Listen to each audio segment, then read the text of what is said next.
In this video, I will be comparing the costumes worn in the feature film Logan's Run from 1976 versus the costumes worn in the television series of the same name that ran on CBS from 1977 to 1978. If you haven't seen my complete breakdown on the costumes in the Logan's Run movie, I will leave a link in the pinned comment and in the description below. While I have seen the Logan's Run movie multiple times, to my recollection, I had never seen the TV series when it came out. The pilot for the Logan's Run series was co-written by novelist William F. Nolan, co-author of the original book, while the show was produced by Ivan Goff and Ben Roberts, who had created the smash hit on ABC with Charlie's Angels the year before. Farrah Fawcett, who played Holly 13 in the Logan's Run movie, was propelled to stardom after playing Jill Monroe for one season of Charlie's Angels. According to the Space 1970 blog post from 2011, the series incorporated elements from the 1976 feature film, the original William F. Nolan, George Clayton Johnson novel, and unofficially, the producer's previous sci-fi series, The Fantastic Journey, an NBC mid-season replacement show that aired only 9 episodes. The blog post also stated that the made-for-TV film Strange New World, starring John Saxon, is uncannily similar to the Logan's Run TV show. Logan's Run only ran for one season, not because it wasn't a good show, but because it didn't have enough time to get the attention it needed. It was preempted multiple times, and only 14 episodes were shot, with only 11 episodes airing in the United States. I was able to track down the TV show, and I was pleasantly surprised by the quality of the production, the writing, and some of the storylines featured in the show. You can purchase the complete first season on DVD or download episodes of the show from Amazon, so I'll leave a link to that in the description below. The TV show is not a continuation of the movie, but rather a reimagining of the story. It also takes place in 2274, 200 years after an apocalypse and plague that wiped out most of civilization.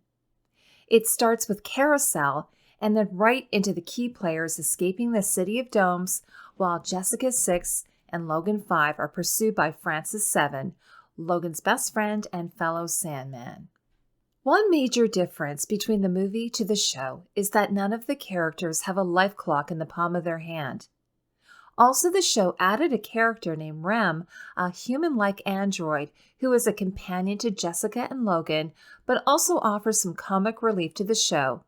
And then there's a cabal of senior citizens who secretly run the city. Now, the show recasts the main players. Logan and Jessica, played by Michael York and Jenny Agutter in the movie, are portrayed by American actor Gregory Harrison and Canadian-American actress Heather Menzies, respectively. Gregory Harrison, a classically handsome Paul Rudd-type actor of his era, went on to co-star in Trapper John M.D. Heather Menzies is your typical girl next door. You'll likely remember Menzies as Louisa, one of the Von Trapp children in The Sound of Music. This series also featured well-known character actors of the 1970s. Sex and the City actress Kim Cattrall starred in one of the episodes, and Heather Menzies Von Trapp's siblings from The Sound of Music, Angela Cartwright and Nicholas Hammond, each guest starred in one of the episodes. In the pilot, they used effects footage from the original movie featuring the City of Domes miniature model and the carousel scene, and many of the costumes and props were reused for the television show. Oscar-winning costume designer Bill Thomas returned as series costume designer. I should point out that while the makeup, hair, and costumes date the show somewhat, and even with the small budget, the costumes are all beautifully tailored, and I think they would rival most shows today. In my opinion, this marks the work of an incredibly skilled costumer with an eye for detail. The City of Domes costumes and the Sandman costumes are the same for the show as they were in the movie. Thomas's original design is based on the Logan's Run movie script. He said, "I figured the 23rd century is a city like we were going to be in, and a city of free love, free everything. The costume should be easy to get in and out of, be sensual, and so I went from there and on the costume since it was just a piece of material draped. We didn't use any undergarments in any of the girls. Each new civilization in the series had its uniqueness while keeping with the original costume design of the movie. Some of the sets in the show and special effects were a little more clunky for the TV series. When the show was canceled, Heather Menzies said in an interview, "I think they needed to spend more money on the visuals. Star Wars came out around that time, and we couldn't really compete with that." Adapting the costumes from the big screen to the small screen offered some challenges, in particular Heather Menzies' Jessica costume. According to the article, Sex May Attract Men to Kids Shows, written in 1977, the wardrobe department designed a gossamer pink costume for Heather, which looks from all the world like a short nightie. The skimpy gown was slit up both sides to the waist. Still dissatisfied, a fiat was sent down that Heather should forget the undergarments. Pantyhose were eliminated, and finally, it was ruled that Heather should also go without a bra. But when Heather's first footage was reviewed, one CBS executive said, "Gad, we can't have her running around like that. This is a children's show." I thought the CBS censor's mindset toward revealing costumes was all kind of ridiculous, given the adult themes in the show about finding sanctuary after escaping a civilization that executes their citizens when they reach 30. And as they say in the show, the punishment for escaping death is death.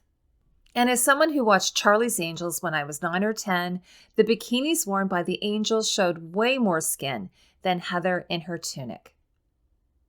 Heather Menzies said in the same article, "In the pilot show, they had me running around in a pink gunny sack with a bionic bra. I also wore pink tights and ballet slippers. They had my hair pulled back in barrettes. It made me look like a 12-year-old girl." But following the pilot, it's clear that Menzies is wearing nude tights or pantyhose with matching pink briefs worn on top. There are actually a few episodes where they're revealed when she is running up the desert mound and when Rem carries her after she is injured. Menzies said, "They have to be careful with the camera with this costume. When I bend over, they're in trouble." But there were some advantages to wearing a flimsy and short dress. Menzies said, "We do most of our location shooting out in the desert. It's so hot, you can't believe it. And with this air-conditioned wardrobe, I'm the most comfortable person in the cast." Her tunic dress is a near replica of Jenny Aguter's third costume worn in the movie, except for the color, a baby pink or at times a bubblegum pink color. Costume designer Bill Thomas said about the costumes in the film, "We color coordinated and did use different tones of each color. It wasn't all solid red, green, or yellow. You'll notice a rainbow spectrum of colors in that." And in my observation with the red age group of 24 to 30, according to movie canon, you might see hot pink, rose, maroon, or even peach hues, and some of the fabrics are ombre. My thoughts are that they wanted to age Jessica up. If you saw my other video, then you'll know that Jessica is in the green age group and 1 year away from becoming a red. In pink, this puts Jessica on the lower end of the reds. But I also thought that they might have changed the color of Jessica's dress to pink because Rem is dressed in a bright green, an almost Martian-type costume, and it offers some good contrast. Jessica's hair appears modeled after the iconic feathered hairstyle of Farrah Fawcett. And while she wears the Ankh pendant, it's on a chain rather than attached to a silver collar. Outside of the City of Domes, it's a little crazy that Heather wears leather ballet flats in the desert and rocky brush locations. Now, while Jessica's dress is pink for most of the time, there are a few occasions when it's blue. In the Season 1 poster, Jessica's dress is a copy of her satin pink dress worn for a dream sequence late in the season. She also wears this shimmery light green dress with a blue poly lining in the episode Carousel. The silhouette is a sort of mashup of two of Jenny Aguter's dresses worn in the movie, including the belt, which looks like a replica. It's also the only time that she wears her hair up and off of her face. I'm assuming for the show that there were duplicates of her costume because, as they show in some episodes, her costumes get wet or dirty. They do swap out her belt. The one featuring the 3 metal rings over the matching sash is like the belt worn by Jenny Agutter in the film. My favorite costume worn by Jessica is this short, one-shoulder, 2-layer Grecian-style gown from the episode The Collectors. As I mentioned in my Logan's Run video, Bill Thomas was inspired by 70s fashion designer Halston, whom himself took inspiration in the Grecian style from the queen of bias cut herself, French fashion designer Madeleine Vianney. I also thought that this outfit paid homage to French couturier and costume designer Madame Gray.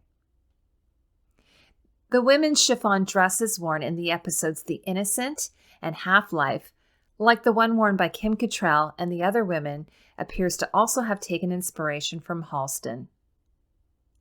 The Sandman costumes in the show are identical to those worn in the movie. For the movie, Thomas said that the reason that he chose black as their main color is that the Sandmen are an evil bunch of people when you get right down to it. The black 3-piece suits feature gray accents on the mock turtleneck and quilted breast patch. Thomas said that they stand out in a sea of color as you never miss them in a scene. In both the show and movie, the costumes were very uncomfortable.